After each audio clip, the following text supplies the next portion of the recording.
Big TV భక్తి సమాచారం WhatsApp ఛానల్లో జాయిన్ అవ్వండి. అన్ని విశేషాలు ఎప్పటికప్పుడు తెలుసుకోండి. అందరికీ నమస్కారం.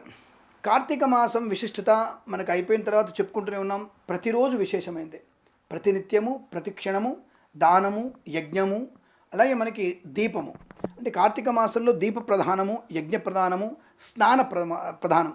కాబట్టి ఈ కార్తీక మాస అమావాస్య విశిష్టత ఏమిటంటే, తప్పకుండా మీరు ఎవరైనా సరే భగవంతుని యొక్క ఇన్ని రోజులు పూజ చేయకపోయినా ఈ ఒక్కరోజైనా సరే సముద్ర స్నానము చేసి, కార్తీక అమావాస్య రోజున సముద్ర స్నానము చేసి ఎవరైనా సరే తిలదానము చేసిన, గొడుగు దానము చేసిన విశేషమైన ప్రయోజనం ఉంటుంది. తెలిసి తెలియక కానీ, భక్తితో కానీ, లేదా ఏదైనా భావనతో కానీ ఆముదం వేసైనా సరే ఒక దీపారాధన శివాలయంలో పెట్టిన వారికి, విష్ణువాలయంలో పెట్టిన వారికి, ఒక ఇద్దరు ముగ్గురికి అన్నదానం, క్షుద్బాధ నివారణార్థం కాస్త అన్నదానం చేసిన వారికి తప్పకుండా శివానుగ్రహ ప్రాప్తి ఉంటుంది. అంటే స్వామి కార్తీక మాసంలో వచ్చేటువంటి ఈ యొక్క అమావాస్య రోజున పూజిస్తేనే లక్ష్మీ ప్రసన్నత ఉంటుందా అంటే, కార్తీక మాసానికి యజ్ఞమాసమని, స్నానమాసమని, దానమాసమని అనేక పర్యాయ పదాలతో ఉన్నటువంటి మాసం ఇచ్చబడింది. అసలు కార్తీక మాసం విశేషమైనది, కార్తీక దామోదరుడికి ప్రీతైనది, శివకేశవులకి భేదము లేనటువంటిది. నిరంతరం ఆ యొక్క శివుణ్ణి స్మరణ చేస్తూ ఆయనకు అభిషేకం చేసిన వారికి అదృష్టయోగము, ఆనందయోగం ఖచ్చితంగా ఉంటుంది. ఈ విషయాన్ని గమనించుకునే ప్రయత్నం చేయండి.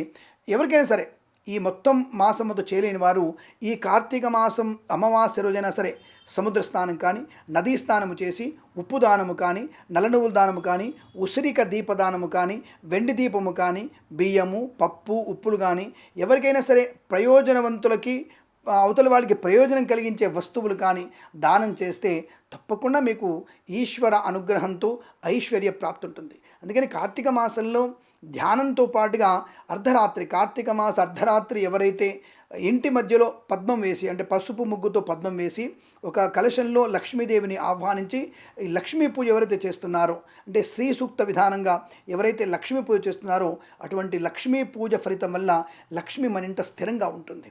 కాబట్టి మీరందరూ కూడా ఈ అర్ధరాత్రి సమయంలో, అమావాస్య అర్ధరాత్రి సమయంలో లక్ష్మీ పూజ చేసిన వారికి విశేషమైనటువంటి ఆర్థిక ఆనందయోగాలు ఉంటాయి. వివాహం కాని వారికి ప్రదోష కాలంలో, అంటే కార్తీక మాసంలో అమావాస్య రోజున, అంటే మనకి 20 నవంబర్ 2025 రోజున సాయంకాల సమయంలో ప్రదోష కాలంలో మీరు ఎవరైతే పార్థివలింగానికి, అంటే పుట్టమన్నుతో శివలింగము తయారు చేసి అభిషేకం చేసిన వారికి సంతాన యోగం, వివాహ యోగం తప్పక కలిగే అవకాశం ఉంటుంది. అటువంటి ప్రయత్నాన్ని చేయండి. మీ జాతకంలో కుజగ్రహ దోషం పోవడానికి కూడా తప్పకుండా ఈ అమావాస్య రోజు శివునికి పంచాయతనంతో కానీ, లేదంటే మనకి కంచు శివలింగంతో కానీ ఎవరైతే అభిషేకం చేస్తారో, అంటే కంచు శివలింగానికి అభిషేకం చేస్తున్నారో వారికి తప్పకుండా కుజదోష నివారణ కలిగి అనుకూలవంతమైన వైవాహిక జీవన ఆనందం ఏర్పడుతుంది. దీర్ఘ సుమంగళ యోగం పొందడానికి అవకాశం కూడా ఉంటుంది. ప్రయత్నాన్ని బుద్ధితో అలాగే భక్తితో మనము భగవంతుడి మీద ఉన్నటువంటి దృష్టిని ఏకీకృతం చేసి పూజ చేసుకోవాలి తప్ప ఏదో చేసేసామంటే కుదరదండి. కాబట్టి ఈ యొక్క కార్తీక మాసంలో అమావాస్య రోజున అభిషేకము, యజ్ఞము, దీపము, దానం, ఉసిరిక దీపదానం చేయండి. ఒక ఉసిరికాయ మీద చిన్న ఒత్తి వేసి ఆవు నెయ్యితో వెలిగించేసి ఆ ఉసిరికాయ దీపాన్ని దానం చేయండి. అద్భుతమైనటువంటి ఆనందం ఉంటుంది. ఆ దీపదానం వల్ల లక్ష్మీదేవి అనుగ్రహాన్ని పొందుకునే అవకాశాలు ఉంటాయి.